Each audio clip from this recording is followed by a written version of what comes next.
Hi, Black Exoticals. Welcome back to my channel. Today, I want to talk to you about your image and why it's important to be mindful of how you present yourself to the rest of the world. Now, I believe that you should be your true, authentic self and that you shouldn't pander for people's approval. You should be your true, authentic self and look to align with those who align with you naturally. However, I think we need to revisit how we define authenticity, especially for those who are a part of the Black community, whether you are mixed race and you have close connections with your Black side, or you are monoracial. And I say this because, and you probably know where I'm going with this, but the Black community does not have a positive reputation in the West. And people will say that it's because of negative stereotypes and it's because of racism and it's because of how white media chooses to portray Black folks. But I'm here to tell you that that is not accurate. And I say that because maybe in like the 1940s and around that time when you did not have access to anything, you could maybe kind of sort of possibly get away with that. But in 2024, you are the agents of your own reality, which means that you control the narrative. You control what you put out, and people will only glean from what you put out. So if you're constantly reinforcing stereotypes and constantly portraying yourself one way, but then you turn around and say, oh, no, no, but that's not how all Black people are. Well, I'm here to tell you that nobody cares. People are going to look at the one example and take it and run. And that goes for any culture. But for some reason, instead of separating yourself from negative stereotypes like what other cultures do, tend to make excuses and will almost kind of make it seem as if those stereotypes that we see in the media, we see on the news, we see on social media is normal. And they will fight to the dying breath and say, don't, the identity politics and respectability politics, I'm so tired of that. And we shouldn't have to appeal to the masses. Why can't we just be ourselves? But then it's like, why would you claim negative stereotypes as a natural characteristic of your Blackness? So, for example, if you see videos of Black people acting up in public and being loud, or, you know, in public twerking, or even going as far as going to stores and robbing like Sephora and Ulta and then posting it on social media, instead of Black folks keeping quiet, if they truly do feel like it's not a big deal and you got to stick it to the white man because they've taken so much from the Black community over the years, instead of them keeping quiet and saying, you know what, that looks bad, I'm not going to be aligned with that, shout out to you for tearing down the system and taking your reparations back, but I'm going to keep my mouth shut. Instead of them doing that, they will defend assailants. I've seen under comments people saying, serves these corporations right, get your reparations. It's not that big of a deal. Or if even non-Black people come underneath the comments and say typical or the usual suspects, people get offended. Instead of saying, no, that's not me, I don't align with that, or that's those people over there. Our community has this hang up with othering other groups. But I'm here to tell you that people are getting tired of the negativity and the rampant debauchery that is in the Black community, and they are starting to push back. And as a result, If you are a Black exotical who wants to get ahead in life, have access to good opportunities, whether you believe that respectability politics is wrong or not, you need to separate yourself from the Black collective. Because if you don't, you will by extension face the consequences. So I've noticed that more and more white creators and influencers are starting, and even people of color, are starting to speak up on YouTube social media against, and they're starting to call out debauchery. They're starting to call out bad behavior in the Black community, and they are no longer afraid of being called racist. And you know what? I can't even say that I blame them because the rampant crime is getting out of control, especially the Black femicide. A Black woman is unalived every 4 hours in America. And so if Black people won't speak out against it, other people are starting to do it. Other people are sick and tired of the consequences that come along with having to deal with this. Walmarts are shutting down, groceries are shutting down because they're being looted, they're being vandalized. It's no longer safe for their workers to be in predominantly Black neighborhoods, and people are speaking out because they're being disadvantaged. We're starting to see segregation in the South come back. Now, it's not explicitly segregation. There's this community in Baton Rouge where they got the right to create their own community and they pay their own taxes. And now it's predominantly white folks, so people will say, oh, that's segregation, but it's not only exclusive to white folks, but you have to follow certain criteria in order to be eligible to live in that community. And people are saying, well, that's racist, and here comes Jim Crow again, and America's going backwards. But no, this is people's way of, with the way that the economy is going, with the rampant crime, the quality of life essentially in North America and the West is going down. And one of the ways to address it is to say, you know what? I am not going to work hard, pay my taxes to live in a community that's dirty, that's full of crime.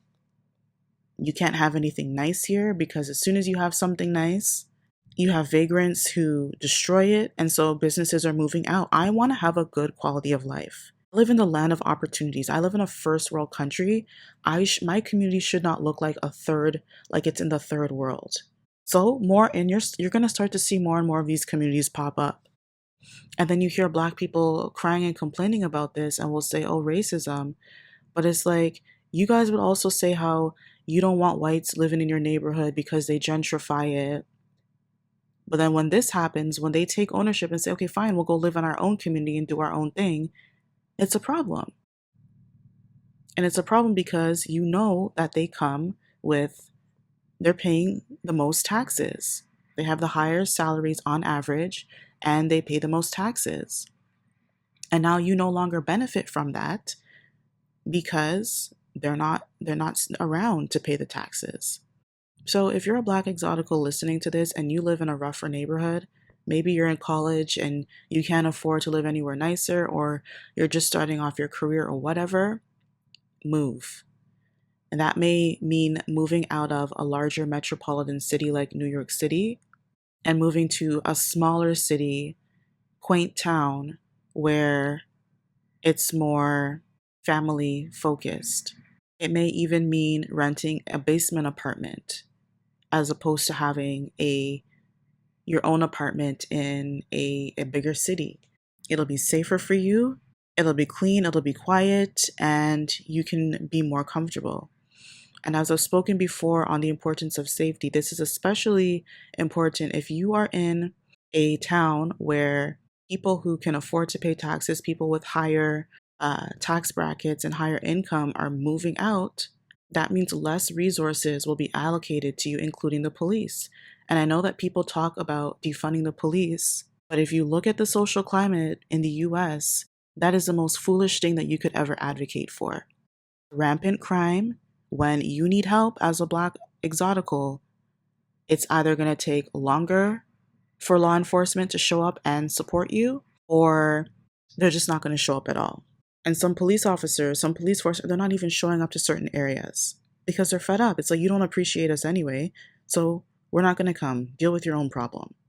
And by the way, you need to get rid of the idea that all police are there to harm you, because that is a fairy tale.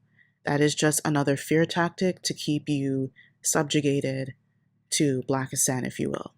We're starting to see in China where they are adopting a social passport. Now, the Chinese government has always been strict. Chinese people in general have always been law abiding people, but China started to notice a trend where crime was going up. People were breaking something as small as jaywalking now. They will have a facial scan, they will have cameras around the country, and they will scan your face. And if you are even caught jaywalking, it will cut down on the number of social points that you have. And if you fall beneath a threshold, that will impact your quality of life. You won't be able to live in certain neighborhoods. You won't be able to go to certain schools. You won't be able to get certain jobs. And you will have to work double time. You will have to rely on allies, like I spoke in another video, to help get your numbers up. And for the people who are saying, oh, this is elitist and this isn't fair, it is elitist. And it is fair. Because again, if you are working hard and you live in 2024, when this is probably the most wealthiest that we've ever been as in the human race, the amount of wealth that people have had collectively, why wouldn't you want to live a comfortable life? Why would you want to subjugate yourself to struggle and crime when you don't have to, when there's a better option that's easily attainable? Now, China is a communist country, so you may think that that will never happen in the West.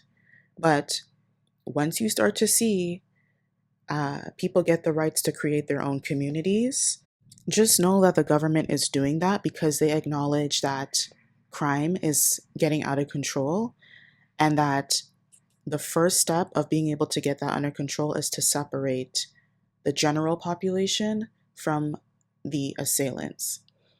You know, people are calling out the diversity, equity, and inclusion hires who have been disgraced recently. You cry and you complain about how you don't have access to resources, and, you know, racism and oppression has kept you back and blah, blah, blah. And the government and these organizations said, okay, fine. We want everyone to have a good quality of life. We want to do better. So we're going to allocate resources to you. And this is what you do with the resources. You lie and you steal. So now guess what's going to happen soon? They're going to get rid of DI initiatives. They're going to say, clearly you don't need it because you are abusing this resource. Misappropriation of funds is not acceptable. You can only get away with breaking the rules by playing the race card for so long and pushing the victim trope before people stop listening and people open their eyes and see what is actually going on. And that is happening right now. If you are a Black exotical, again, you need to separate yourself. You need to make that clear distinction that you are not like others, if you will, so that you will not be disadvantaged. Why? If you know that you are a law-abiding citizen, you are upstanding citizen, you know, you contribute to society, you are productive, you kind of mind your own business, you don't break any rules, you know, you just want to live life and enjoy it, why should you suffer the consequences just because other people who look like you don't want to get in line?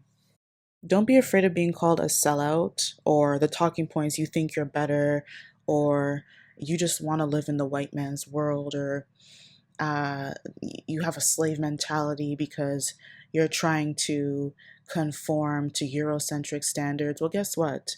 If you live in a predominantly white country, you better fall in line. You better fall in line with the rules and the regulations of the person that created this country.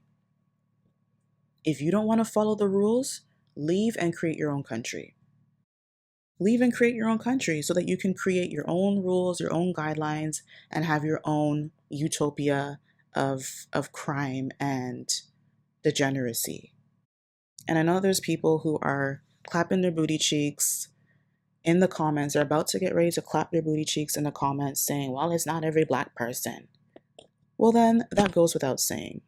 Okay, you don't need to state the obvious. If this doesn't apply to you, it doesn't apply to you. And if you're getting offended by this, well, then maybe it applies to you. Okay, being called a sellout is no longer an insult, okay? It no longer has the effect that you hope that it would have because you should be better than the things that I just mentioned. And those who have a problem with this, getting offended by someone choosing not to identify with these talking points insinuates you're basically insinuating that these are inherent characteristics of blackness. These are just the way that black people are. It's normal. It's a part of our culture. It's a part of who we are. And it's therefore normal. But why would you affix a negative stereotype to your identity? So again, separate yourself from these stereotypes and do it quickly. Okay? Move out of the community.